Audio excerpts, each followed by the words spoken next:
The sun beat down mercilessly on the cracked pavement of the rural town's only bus stop, where time seemed to move slower and every sound echoed a little longer.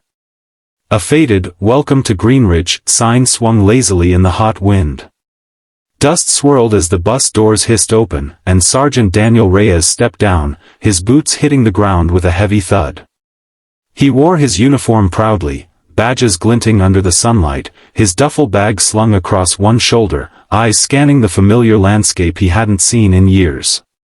Just as he reached up to adjust his cap, a sudden stillness pulled his attention. A little girl, no older than 7, stood a few yards away near a bench. She wasn't moving. Her face was pale, and her wide, tear-filled eyes were locked on something across the street. Her small arm stretched outward, hands shaking as she pointed toward another bus parked under the shade of a large tree. Daniel followed her gaze, instinct kicking in. The girl didn't speak. She didn't cry. But the fear in her body language screamed louder than any words could. Her bottom lip quivered, her shoes slightly turned as if she'd run, but something held her back. The soldier's brow furrowed, his posture tightening. Something wasn't right. This wasn't a lost child. This was fear, real, raw, and immediate. He stepped toward her slowly, crouching down.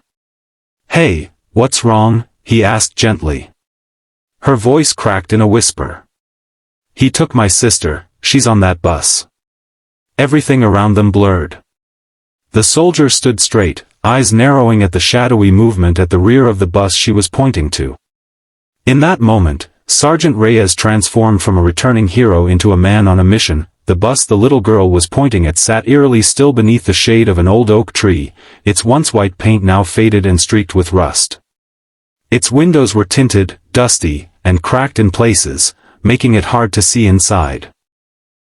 It looked like it hadn't been cleaned or serviced in years, the kind of bus that slipped through regulation cracks in small forgotten towns. Sergeant Daniel Reyes took a step forward, squinting through the sun's glare. His trained eyes scanned every inch, looking for movement. At first, nothing. Then, just barely, he caught a flicker of motion near the very back of the bus. Someone was crouched low. A man, partially obscured by torn seat fabric, was dragging something, or someone, behind the final row of seats. His movements were frantic but calculated, like someone who thought they weren't being watched. He never once looked toward the windows. Daniel's muscles tensed, a soldier's instinct kicking in. He took a calming breath, grounding himself, but his fists slowly curled at his sides. From beside him, the little girl's voice trembled in a whisper.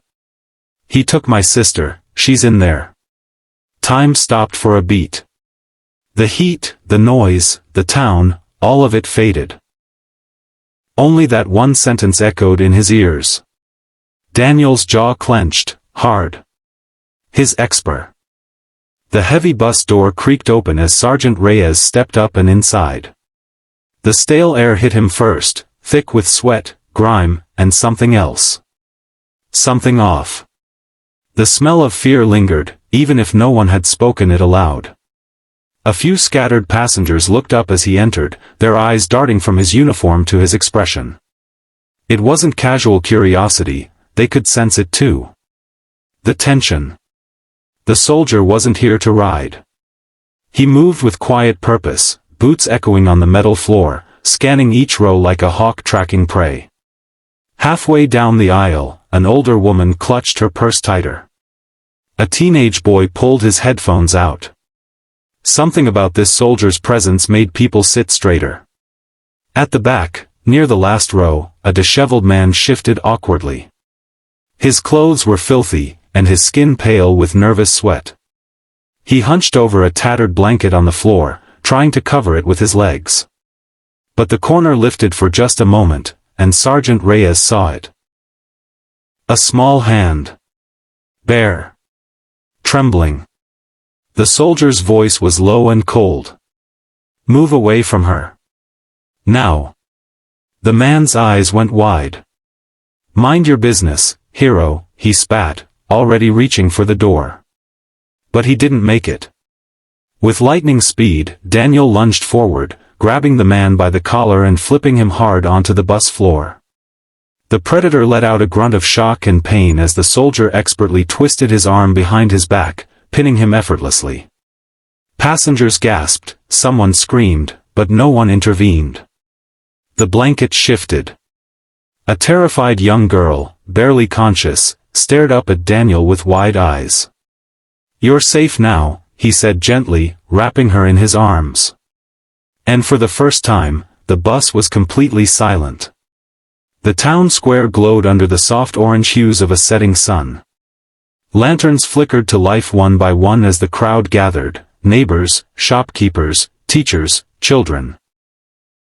All drawn by the same story that now echoed through every phone, every whisper, every heart in town. A makeshift podium stood in front of the courthouse steps, flanked by local police and town officials. But all eyes were on the man standing slightly off to the side, Sergeant Daniel Reyes. His uniform still bore the dust of the day, his sleeves slightly rolled up, a quiet symbol of readiness. By his side stood the rescued girl, now cleaned up and wrapped in a soft pink jacket. Her tiny hand clung tightly to his. The mayor stepped forward, clearing his throat. Today, this town was reminded that courage isn't always loud, and heroes don't always wear capes. The crowd applauded, but it was the kind that came from the soul, raw and full of emotion. A local officer handed Daniel a certificate of honor. Photographers snapped pictures, their flashes barely able to outshine the admiration glowing in every face. Daniel raised a hand gently to quiet the cheers. "I'm honored," he said, his voice calm and sincere. "But I just did what anyone should do when a child's in danger."